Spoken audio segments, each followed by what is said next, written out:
So going on with the Close Unified District, they were actually under a lot of fire from the transgender community as a whole regarding the dress code itself, and there is quite a lot of news feed about this. And one in particular that we found was a transgender woman who actually spoke out to the fact that she was very happy at the fact that Close is starting to slowly change their ways from the many decades of their old school rules as far as dress codes. And as a former Close Unified student myself, I can contest to the fact that the school rules were very strict back in the 80s and 90s, and they were still strict today with the same rules that they had back in the 80s until recently when they started changing them. As far as Fresno Unified goes, to look at a different school district in our area, they actually have a very broad stance and policy on gender-based dress code. They actually don't have a specific policy on the gender-based dress code, but what they have done is they have adapted to a non-discrimination policy, which we will have a link to our actual slides, so you can actually click on the links to the different policy codes themselves to read through them. As far as that goes, these students are not allowed to be harassed due to their gender preference. So in order to comply with their policy of non-discrimination, they made a dress code that was not gender specific. So if there was a rule about wearing a dress, it just states that by wearing a dress it had to be a certain length. It didn't state that if female was wearing a dress, it had to be stated a certain length, and so forth. So a lot of their dress code policies were literally broad based and didn't say male or female associated with each of them. Fresno Unified goes on to adapt what's called the human element.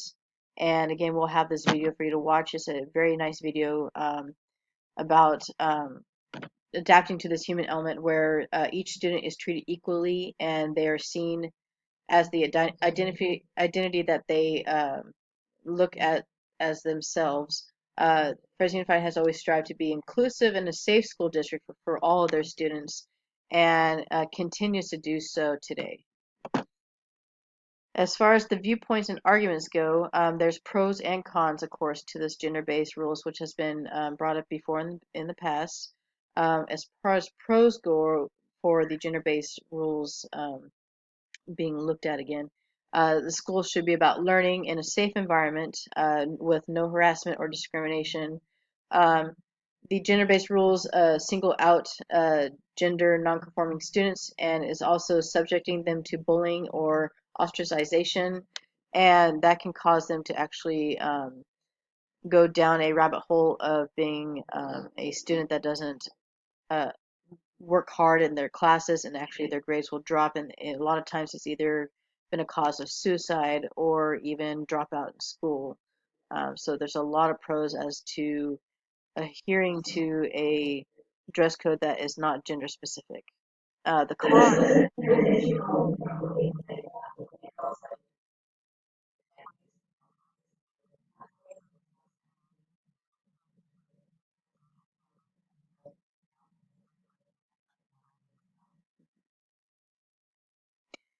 the cons, as was stated earlier, that dress codes should not be gender neutral because they feel that it's just a distraction towards the student's education experience.